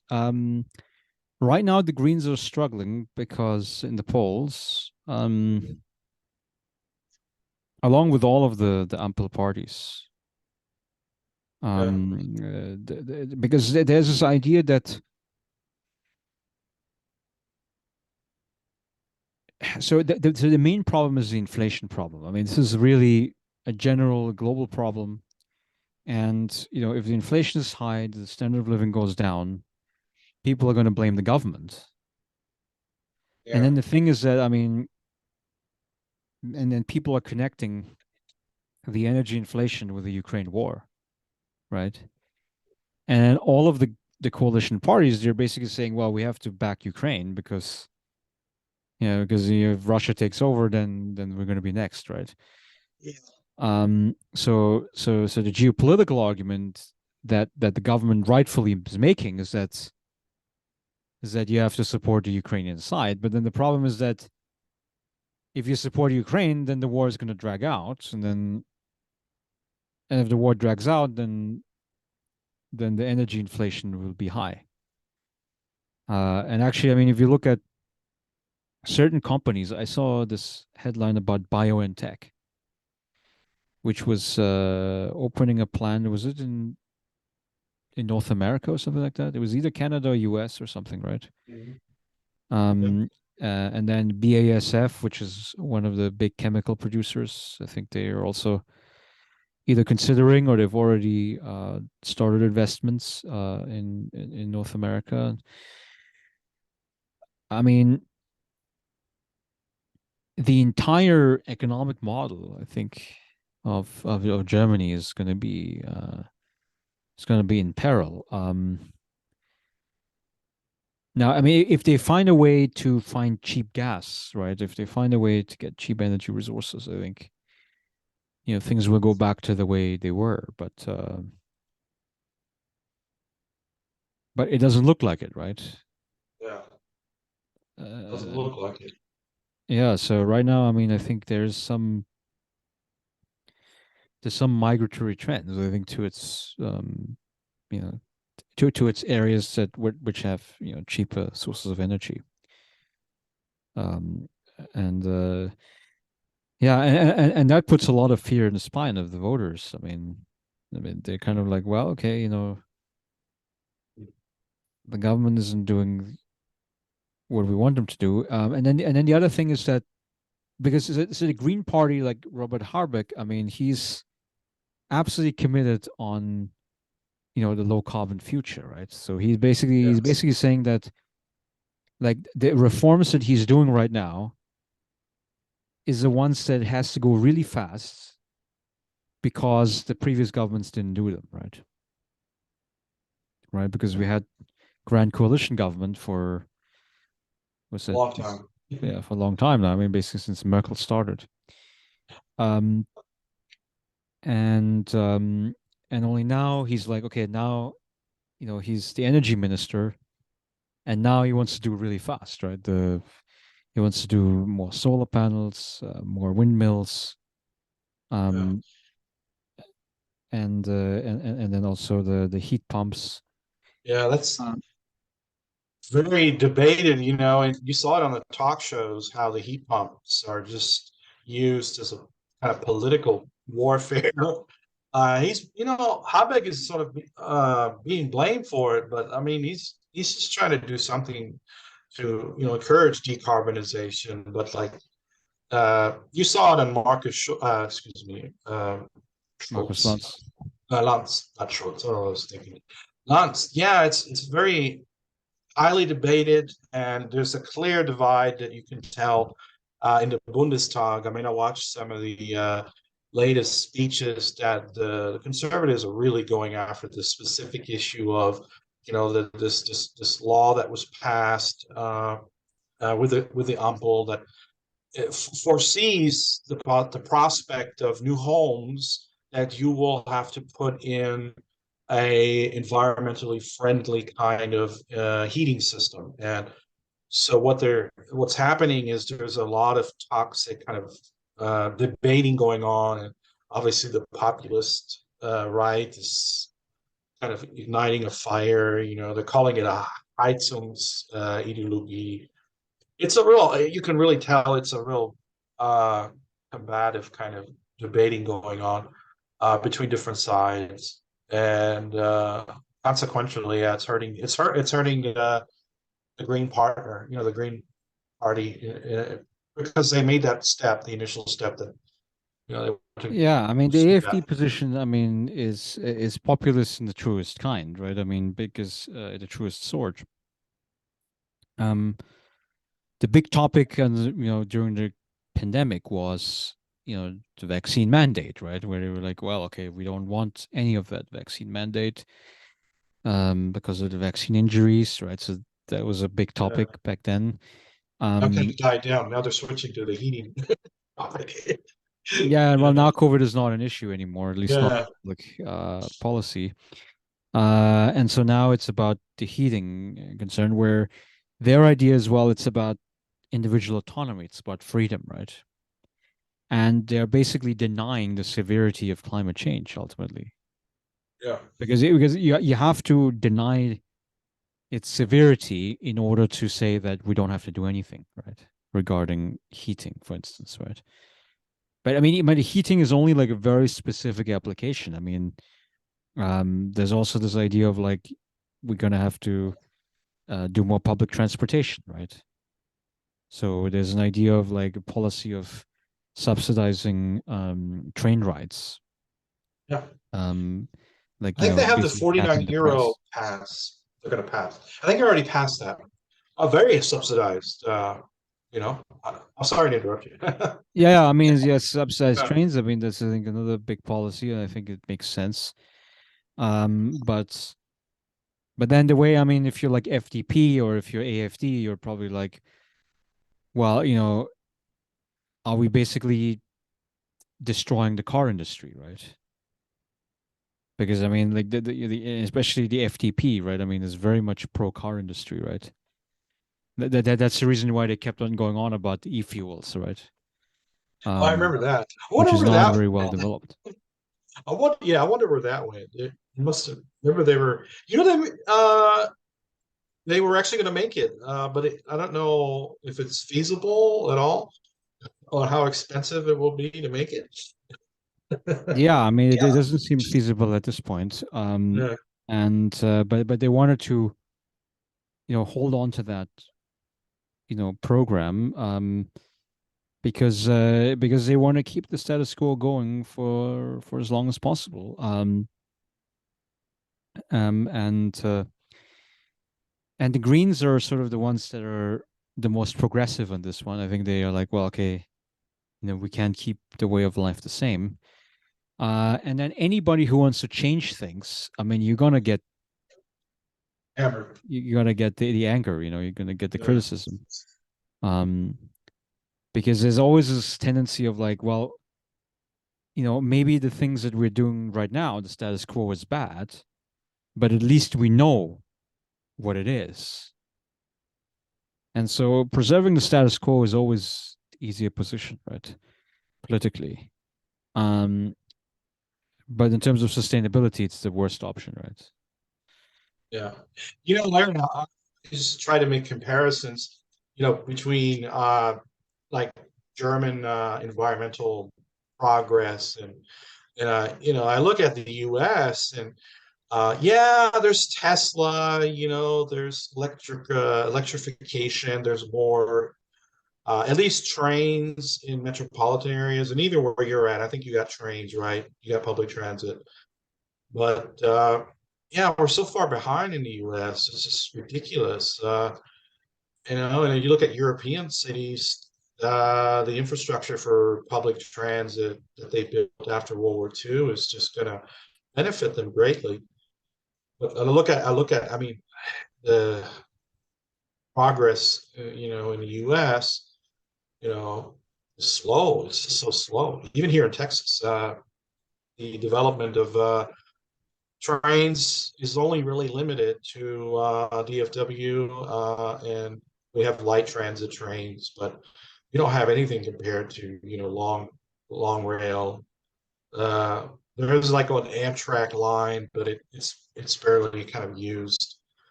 So, and it's interesting because the state that I live in is noticing severe environmental problems, and so much development and growth, and it's Yeah. urban So sprawl. Yeah, the, so the, much the growth. Go ahead. well, Go the ahead. trouble with train development, I mean, in the Yeah. U.S. is that we also don't have the population density, right? I mean, you notice that like because there's so much land relative to the population, that I mean, the urban planning has never been like very, how should I say, focused on increasing density. I mean, actually, the idea is to Yeah. be low density, right? Because you want to stretch out, you want to Yeah.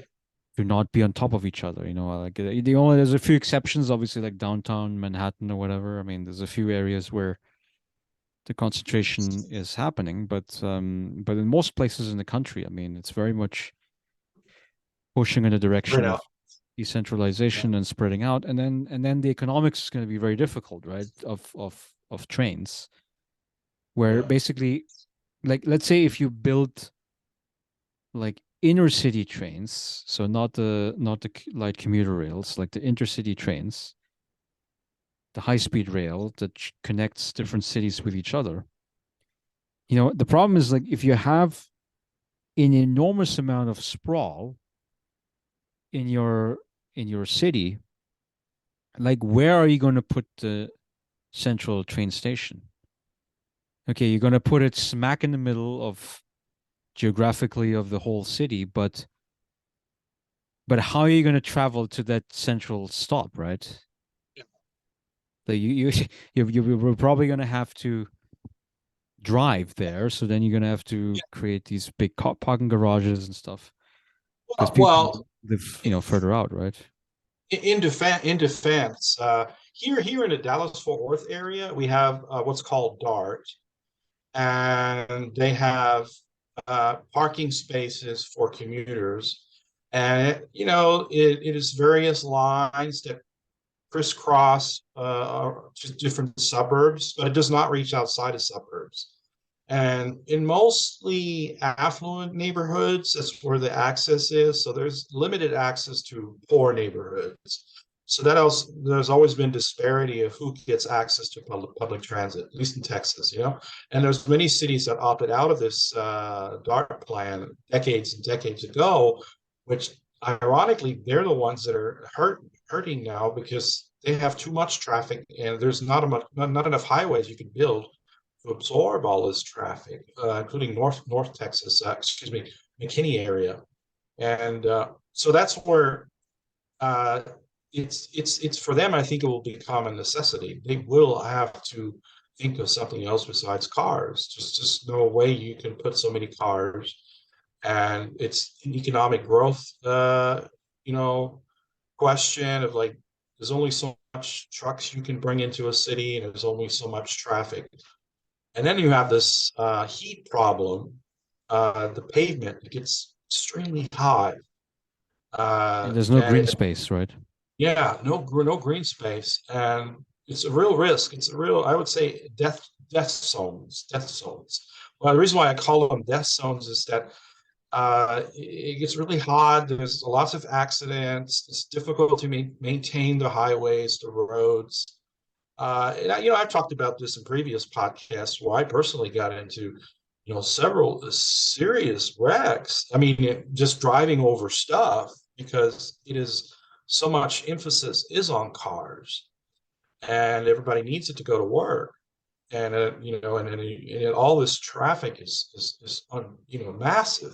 I think the same thing with LA. California, similar problems, major metropolitan areas in the US. So unlike, I mean, not saying Europe has all the solutions, but I think at least they try to adjust and have some 30-year, 30-year, 40-year plan, and anticipating the population growth at least. I mean, here in the North Texas area, we're going to easily surpass, I think right now we're at 10 million or something. Uh, Maybe not that much, but when you count the metropolitan area, it's 10 million in the next 10 years. So Yeah, it's think of a very condensed, space, which used to have plenty of space, but now it's filling up, and all this mass transit, all this people moving, go to work, and they're moving to go to school, and it's a disaster. Just for someone like myself, that when I commute, I go through it like every day. I see this massive.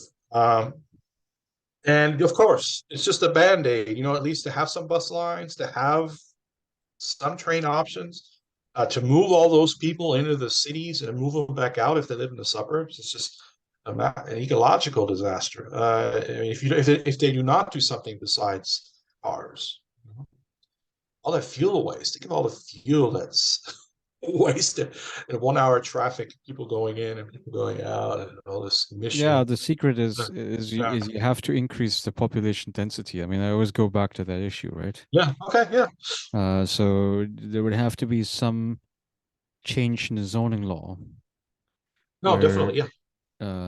because I know, like, so when I took the public bus in LA from the Okay. airport to downtown area. And one thing I was struck by was, so it's a huge metropolitan area. I believe it's the second largest behind New York City, right? And but there's almost no buildings unless the ones that were right in downtown, Yeah. um, that were higher than 2 or 3 stories, right? Um, which, I mean, if you are in downtown Vienna, I mean, it's very standardized. It's very interesting, right? Like the inner districts, it goes up 6 to 7 floors, right? Oh, The buildings, right? It's all standardized. Um, and it kind of makes sense, right? So you don't want to do skyscrapers everywhere, because then you're like, Seoul, right, in South Korea, where basically or Japan and Tokyo, right, where, like, I mean, like in Tokyo they have like jobs for subway pushers, yeah, I've right? seen that.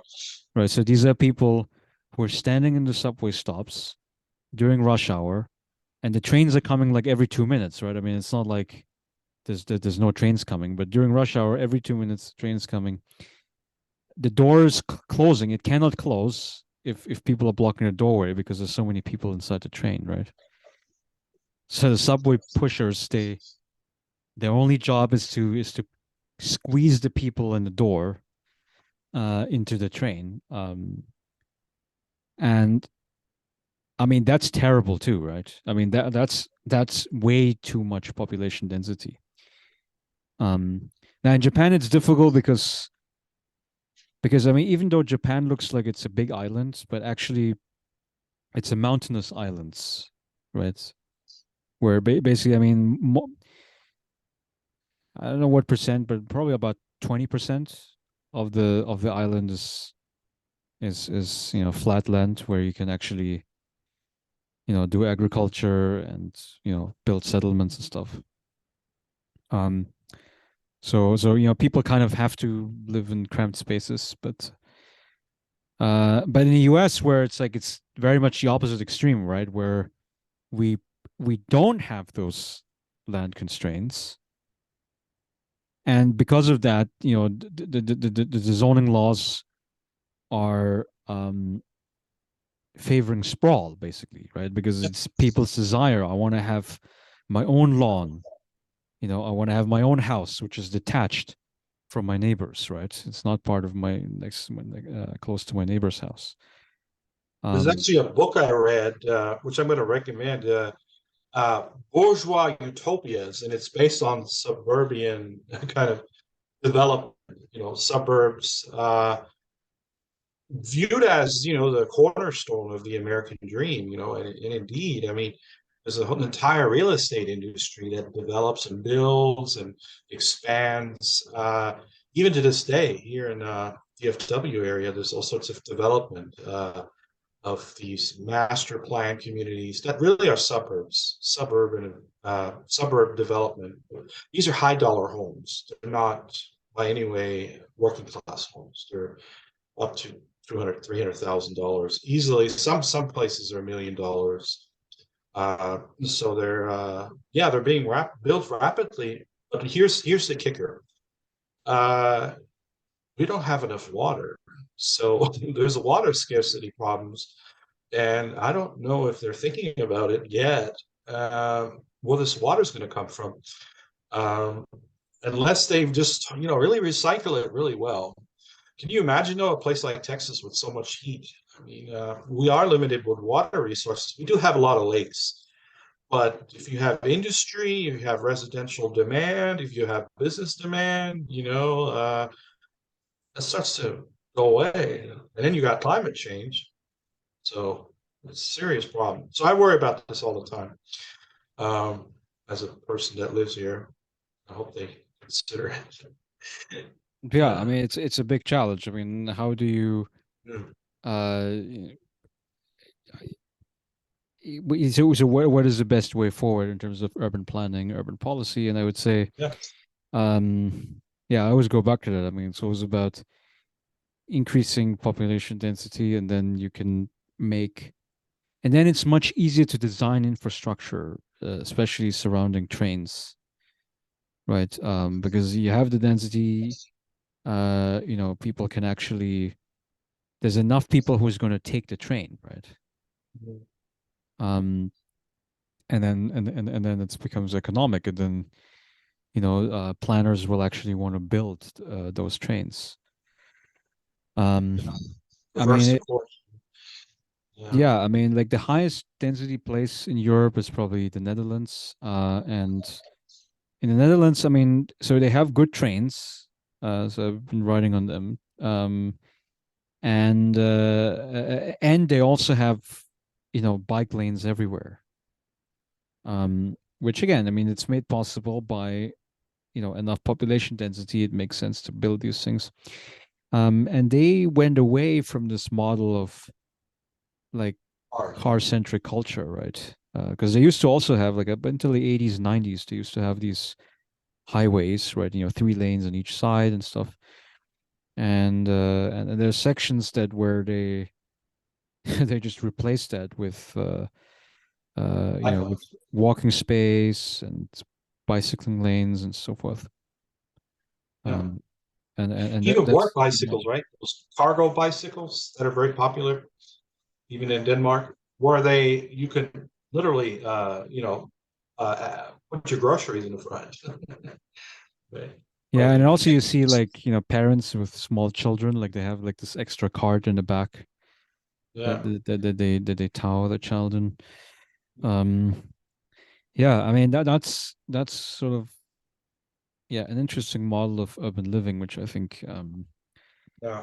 is Yeah, the most conducive to reducing the carbon footprint. definitely. Um, yeah, it's but it also like what's very interesting. I mean, I was always wondering like why is the per capita CO2 consumption higher in the US than it's in the European countries? And so of course, the housing pattern, the low density, the cars and stuff. But then another convenience factor is air conditioning, right? Oh yeah. Because it is true that I mean we do get, you know, burning hot summers, which the Europeans are also starting to get though. I mean, it has to be understood. I mean that Trying to like get last hot there. summer when I was in Europe, I mean it was extraordinarily hot. I believe it. Uh, and the thing is that a lot of buildings, I think, they're kind of designed to trap heat. which is kind of what you want in the winter time, right? So it doesn't get as like even if you don't heat your apartment in the winter, I mean, it's going to be cool, right? But it's not going to be freezing, right, inside. Um, but then the issue is like so in the summertime, right? So if you try to open up your window and then you're gonna have the blast of like tropical hot air coming in, right? Uh, Yeah. and then and then you're gonna be sweating very badly, right? Um, and there's no air conditioning. I mean, it's like I mean nowadays I think they have like these like cooling fans where it's a kind of like a hybrid between a fan and an air conditioner that Right. they're selling. Some people now have like window units of like air conditioning. Um, but it's also like it will suck a lot of electricity and electric prices are going crazy, right?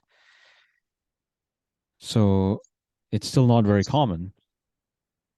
Uh, It probably will also affect those households who have the money, who may be able to make the change, even in German or Austrian cities, but the poor households, I'm thinking of renters, uh, or the money's tight anyways, they'll probably opt out. I mean, or it'll be a long process for them to get it because you know how expensive it can be for residents or renters, people that are renting. I don't know, maybe homeowners. Uh, yeah, I what do you visited some think? You think friends of there's mine that and their breakdown? Like, homeowners. sorry. I visited friends of mine and their homeowners, Okay. and there's two interesting things. I mean, so first is like the building standards for new houses Yeah.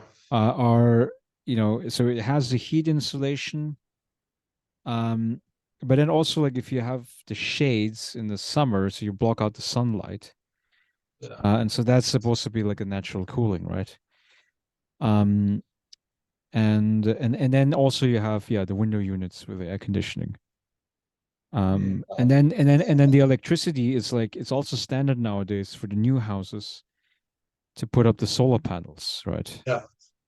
So that at least like you know Reduces the price. yeah, so at least like if you draw more electricity to power your air cons and stuff, um, then at least you're not you know emitting CO2, right? Yeah. Which is always a big concern. I mean, if you have like if you have air conditioning units and you're drawing from the local electric grids, and the local electric grid is based on coal plants.